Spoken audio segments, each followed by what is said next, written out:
우리 잠을 조금 더 근사하게 풀었으면요. 외부 환경의 자극에 대한 지각의 이탈 상태라고 할 수 있습니다. 이게 무슨 말이냐면 말이 좀 어렵죠. 사람이 잠을 자고 있지 않으면 외부에서 들어오는 모든 자극을 지각할 수 있어요. 예를 들어서 벌레가 팔을 물면 따갑거나 아니면 가렵다는 그 감각을 인식할 수 있죠. 깨어 있을 때는 그런 걸 느끼지만 잠이 들면 거의 대부분의 감각들이 차단된다는 거예요. 그래서 소리를 들어도 자각하지 못하게 되고요. 벌레가 물어도 아프거나 따끔한 걸 자각하지 못하는 거죠. 그래서 잠이라는 것은 외부에서 주어지는 모든 자극에 대해서 지각이 이탈한 상태, 이렇게 얘기를 할 수 있는 겁니다. 그렇다고 해서 잠이 자각 상태가 차단되는 것이긴 해도 의식을 잃는 건 아니에요. 다시 일정 수준의 자극이 주어지거나 필요한 상태가 해소되면 잠에서 깨어날 수 있는 거죠. 그런 면에서 이제 무의식이나 혼수 상태와는 다르다는 거죠. 일단 잠이 들면 외부에서 입력되는 감각은 차단되지만요. 그 안에 있는 뇌의 여러 부위들은 더 활발하게 상호작용을 합니다. 마치 은행이 근무 시간 지나면 셔터 내리고 사람들 출입은 금지되지만 그 안에서는 직원들이 열심히 일을 하고 있는 거나 다를 바 없다고 보시면 돼요. 수면은 크게 나눠서 두 가지 종류가 있습니다. 렘 수면이라는 게 있고 비렘 수면이라는 게 있어요. 렘 수면은 전체의 20%에서 25% 정도 차지하는데요. 렘 이때 보면 눈동자가 굉장히 빨리 움직입니다. 그래서 라피드 아이 무브먼트 이렇게 얘기를 하고요. 이 앞자를 따서 렘 수면이라고 합니다. 이 보통은 얕은 잠이에요. 꿈을 꾸는 잠이 보통 이 렘 수면입니다. 이 시기의 잠은 각성 상태하고 크게 차이나지 않을 정도로 얕아요. 그리고 우리 비렘 수면은 깊은 잠이라고 하는데요. 수학여행 가면 친구들이 얼굴에 낙서하고 난리를 쳐도 모르고 잘 때가 있죠. 그럴 때가 깊은 잠이라고 보시면 됩니다. 하룻밤에 4분의 3 내지 5분의 4 정도가 깊은 잠이에요. 근데 그냥 쭉 자면 될 텐데 왜 이렇게 깊은 잠과 얕은 잠을 반복하면서 잘까요? 그것도 하나의 신비라고 할 수 있을 것 같아요. 근데 깊은 잠을 잘 때하고 얕은 잠을 잘 때 뇌가 하는 일이 다르거든요. 우선 잠을 자는 동안에는 신체 기능이 향상이 됩니다. 우리가 알고 있는 것처럼 잠을 잘 자야 키가 큰다고 하죠. 성장 호르몬 증식이 이루어지고요. 나쁜 병균들을 물리치는 림프구의 증가, 어떤 단백질 합성이나 뇌조직 재생 이런 활동이 이루어집니다. 그래서 잠을 잘 자야 육체적으로도 건강해질 수 있어요. 그런데 잠을 자는 동안 일어나는 일 중에 하나가 기억을 공고화하는 일입니다. 그러니까 콘크리트화하게 만든다는 거죠. 낮 동안 받아들인 정보는요. 해마라는 기간에 일시적으로만 보관이 됩니다. 깨어있는 동안에는 기억이 만들어지질 않아요. 그러다가 잠에 들면 학습한 정보를 뇌의 장기기억 장소로 옮겨서 보관을 합니다. 그러니까 잠을 못 자게 되면 기억 능력이 현저하게 저하되겠죠. 이런 실험이 있어요. 사람들을 모아서 A그룹, B그룹 두 그룹으로 나눈 다음에 아주 힘들게 학습을 시킵니다. 열심히 학습을 시켜요. 그런 다음에 A그룹은 90분간 낮잠을 자게 하고요. B그룹은 낮잠을 못 자게 해요. 그 다음에 다시 열심히 학습을 시키고 그 다음에 테스트를 해봅니다. 그러면 A그룹의 성적이 B그룹에 비해서 무려 20%나 높다는 거예요. 그러니까 잠을 자고 학습한 그룹이 더 좋다는 거죠. 우리 가장 바보 같은 게 뭐냐면 잠을 안 자면서 공부하는 거예요. 기억은 잠을 자야지만 장기 기억으로 학습한 내용은 잠을 자야지만 장기 기억으로 전환되고 공고하게 굳어지는데 잠을 안 자면서 공부하면 시간이 지나면 다 휘발돼서 남아있는 게 없는 거죠. 잠을 자면 깊은 잠, 비렘 수면 주기에 수면 방출하는 게 나타납니다. 비렘 수면일 때. 수면 방출하는 것은 깊은 수면 단계에서만 나타나는 특정한 뇌파예요. 이름은 모르셔도 됩니다. 그런데 이 수면 방출가 많이 자주 나타날수록 학습 능력이 더 높아진다고 해요. 나이 들면 이 수면 방출가 한 젊은 사람에 비해서 40% 가까이 줄어든다고 합니다. 그래서 나이 들어서 뭔가 배우려고 해도 잘 기억이 안 나죠. 그것 때문에 그런 말이 있는 것 같아요. 배움에도 때가 있다고. 젊었을 때 가급적이면 하나라도 더 공부하라고. 그게 중요하다는 거죠. 저도 뇌과학 공부를 요즘에도 꾸준히 하고 있는데요. 나이 들다 보니까 이젠 암기가 안 됩니다. 한번 본 것도 다시 기억 안 날 때가 너무 많아요. 그런데 이 수면 방출은요, 아침에 가까울수록 더 많이 나타납니다. 다시 말해서 잠의 후반부로 갈수록 수면 방출가 많이 나타난다는 거예요. 그래서 잠자는 시간이 짧아지면 어떻게 될까요? 그러니까 후반부가 짧아지겠죠. 그래서 수면 방출가 나타나는 시간이 짧아지는 겁니다. 그만큼 학습 능력이 떨어진다는 거예요. 수면 방출가 나타날 때하고 그렇지 않을 때 비교해 보면요. 수면 방출가 나타날 때 기억이 응고되는 확률이 20%에서 40%까지 높아진다는 거예요. 사람들을 모아서 두 그룹으로 나눕니다. A그룹, B그룹 두 그룹으로 나눈 다음에 A그룹은 전반기에만 잠을 많이 재워요. 이때는 비렘 수면이 주를 이룹니다. B그룹은 후반기에만 잠을 많이 재워요. 렘 수면이 주를 이뤄요.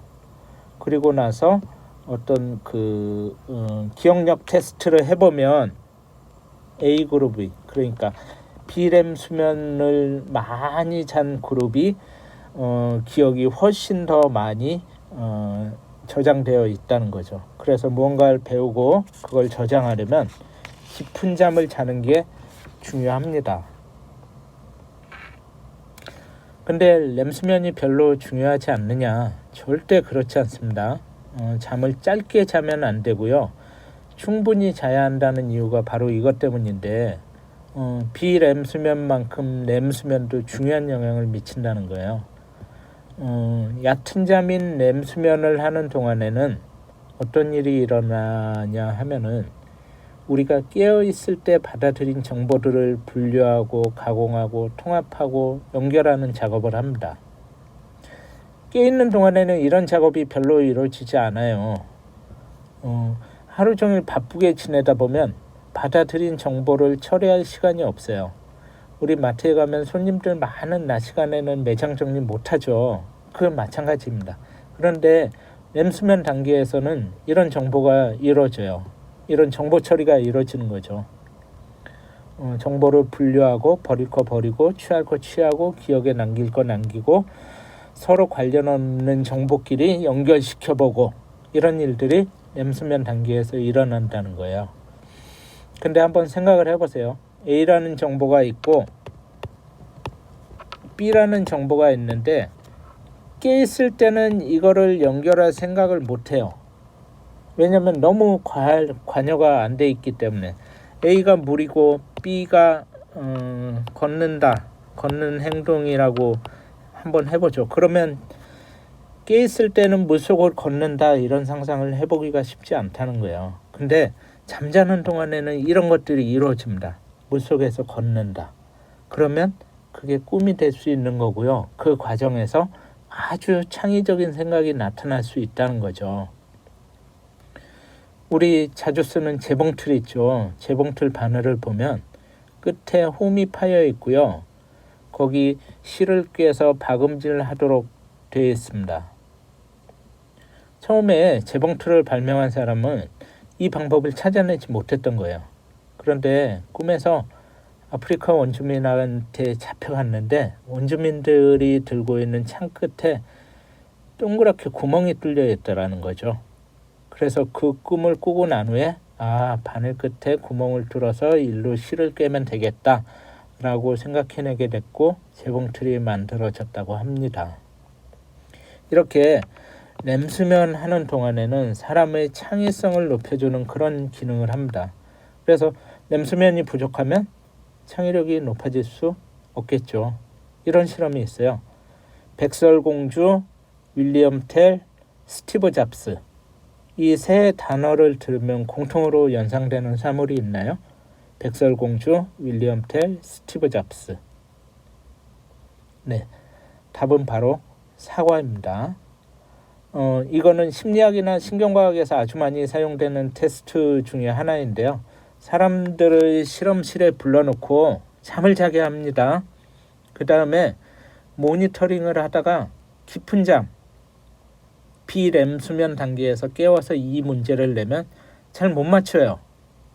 근데 렘 수면 단계에서 깨서 이 문제를 내주면 망설이지 않고 답이 나옵니다. 그만큼 얕은 잠인 렘 수면이 창의력 향상에 좋다는 거죠.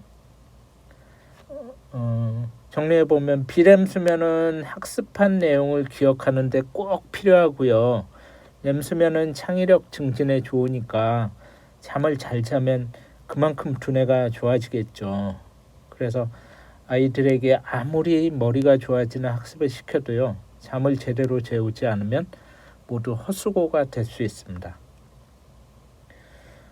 잠을 소홀하게 여기면 안 되는 또 하나의 이유가 있어요. 잠을 충분히 자면 치매를 어느 정도 예방할 수 있다는 거예요. 반드시 그렇지만은 않습니다만, 사람이 깨어있는 동안 사고 활동을 하게 되면요, 베타 아밀로이드라고 하는 나쁜 단백질이 뇌 안에서 만들어지고 그게 뇌 안에 축적이 돼요. 이걸 몸 밖으로 배출해야겠죠. 근데 밤이 돼서 잠이 들게 되면 신경세포들이 이렇게 쪼그라들면서 뇌 안에 빈 공간이 생겨요. 뇌 안에는 뇌척수액이라는 물이 있거든요. 신경세포가 쪼그라들어서 빈 공간이 생기면 이 물이 빈 공간을 돌아다니면서 물 청소를 합니다. 그때 나쁜 단백질, 이 베타 아밀로이드, 이걸 같이 쓸어내서 몸 밖으로 배출을 해주는 거예요. MBC 뉴스에 보도된 내용 중에 일부인데, 잠을 자는 동안 뇌 안에 있는 물이 돌아다니면서 노폐물, 이 나쁜 단백질 청소하고요. 그 찌꺼기를 뇌막 림프관이라는 것을 통해서 배출한다는 내용입니다. 그래서 잠만 충분히 잘 자도 치매는 어느 정도 예방할 수 있다는 거죠. 물론 이제 뇌의 노화로 인해서 생기는 문제이기 때문에 잠자는 것만으로는 예방을 할 수 없어요. 그렇지만 잠을 안 자는 거하고 비교해가지고 잠을 많이 안 자는 것과 비교해서는 훨씬 좋다는 겁니다. 그래서 잠을 절대로 아끼지 마세요. 자는 것이 곧 남는 겁니다. 또 하나, 잠을 충분히 못 자게 되면 어떤 일이 생기냐면 비만이나 고혈압 같은 질병에 걸리기 쉽지만요, 성격에도 영향을 미쳐요. 양극성 장애라고 아십니까? 우리가 흔히 얘기하는 조울증이에요. 저도 젊었을 때 잠을 잘 못 자면서 조울증 증상이 나타나곤 했는데, 잠을 못 자면 순간적으로 기분이 좋아졌다가 다시 순간적으로 기분 나쁜 상태로 오갑니다. 그래서 사람과의 관계가 굉장히 안 좋아지죠. 신경이 예민하고 짜증이 많아지는 건 당연한 거고요. 나이에 따라서 잠이 어떻게 변하는지도 한번 살펴볼까요? 태아 때는 자는 시간이 무척 많습니다. 렘수면이 얕은 잠인 렘수면이 주로 이루고요. 우리 찰흙을 이용해서 조각상 만든다고 한번 해볼까요? 처음에는 뭉텅이로 흙을 붙였다가 점점 떼어내면서 코도 만들고 입도 만들고 귀도 만들고 정교하게 만들죠. 이런 과정이 렘수면 단계에서 일어나는 일입니다. 그래서 어린아이들은 렘수면을 많이 하면서 뇌를 정교하게 발달시켜 나가는 거죠. 네, 테레피질이 완성되어 나갑니다. 커가면서 렘수면은 점점 줄어들고요. 비렘수면이 늘어납니다. 첫 돌이 지나야만 비로소 밤낮을 구분할 수 있고, 그래서 첫 돌이 지나기 전에는 아이들 시도 때도 없이 일어나서 울고불고 난리치죠. 밤낮이 바뀌기도 하고, 동달아서 엄마들도 눈이 퀭해지고, 그러다가 4살이 돼서야 비로소 하루 24시간 주기를 따르는 일주기 리듬이 만들어집니다. 청소년기에는 렘수면이 더 많이 늘어나요. 렘수면이 이로 인해서 이제 전두엽 같은 대뇌피질 기능이 향상되고요. 그 안에서 필요한 신경회로는 남기고 불필요한 것은 제거하는 어떤 신경의 가지치기 같은 것도 일어나고요. 그 다음에 효율을 높이기 위한 수초와 이런 것들도 많이 나타납니다. 그러다가 중장년층이 되면요, 잠의 질이 점점 더 나빠집니다. 자주 깨기도 하고 비렘 수면이 줄어들어요. 비렘 수면이 깊은 잠이죠. 깊은 잠. 비렘 수면이 줄어들다 보니까 잠을 자도 잔 것 같지 않게 그렇게 느껴지는 거죠. 자, 여기 있는 내용들은 앞에서 한번 얘기한 것 같은데 나이가 들면 자주 깹니다. 그래서 젊은 사람들 같으면 하루에 8시간 정도 잠을 자게 되면 한 7시간 반? 한 7시간 반 정도 이렇게 잠을 잔 것과 마찬가지예요. 그런데 나이 든 사람들은 효율이 훨씬 많이 떨어집니다. 그래서 8시간 잔다고 해도 실제로는 5시간 반이나 6시간 정도밖에 안 잔 것 같은 느낌이 드는 거죠. 그런데다가 나이가 들면 초저녁에 잠이 드는 경우도 많은데요. 그렇게 되면 이른 저녁에 자게 되면 아데노신이 무력화되면서 밤에 잠이 안 오는 거죠. 아데노신이 쌓여 있어야 잠이 오는데, 그렇죠? 그래서 잠자리에 들어서도 쉽게 잠을 들지 못하는 경우가 많습니다. 멜라토닌의 양도 젊은 사람들에 비해서 감소돼요. 그래서 잠을 잘 신호가 쉽게 오지 않는 거죠. 아쉬운 건요, 잠에 대한 연구가 이렇게 계속 이루어지고 있기는 한데 아직은 뾰족한 방법이 없다는 거예요. 해결 방법이 없다. 노년의 잠에 대해서. 조금 더 연구가 이루어지면 이제 노년의 잠의 질을 개선하는 약 같은 것이 나올 수도 있지 않겠나, 뭐 그렇게 생각하지만요. 지금으로서는 스스로 관리하는 수밖에 없을 것 같습니다. 자다가 깨지 않도록 잠들기 전에 가급적 물 안 드시는 게 좋고요. 초저녁에 잠을 안 자는 게 좋고요. 그런 노력이 좀 필요하겠죠. 자, 이 영상 시청하시는 모든 분들에게 다시 한번 잠의 중요성에 대해서 말씀드리고 싶고요. 젊은 분들 특히 잠을 자는 시간이 아깝다 생각하지 마시고 조금 더 잠에 많은 투자를 하시기를 권해드립니다.